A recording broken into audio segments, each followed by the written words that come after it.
Hello' guys, কি খবৰ আপোনালোকৰ? ভালে কুশলে আছেনে সকলো?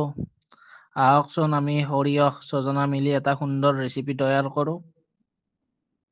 প্ৰথমতে ছজিনা কেইটা ভালকে গুচাই ধুনীয়াকে ধুই ল'ব দেই।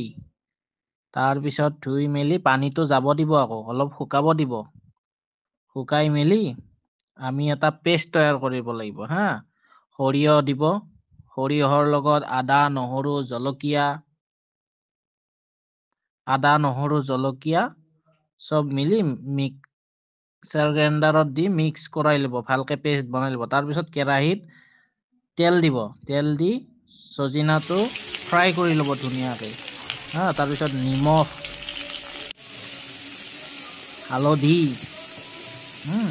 হালধিটো দি ভালকে ফ্ৰাই কৰি ল'ব।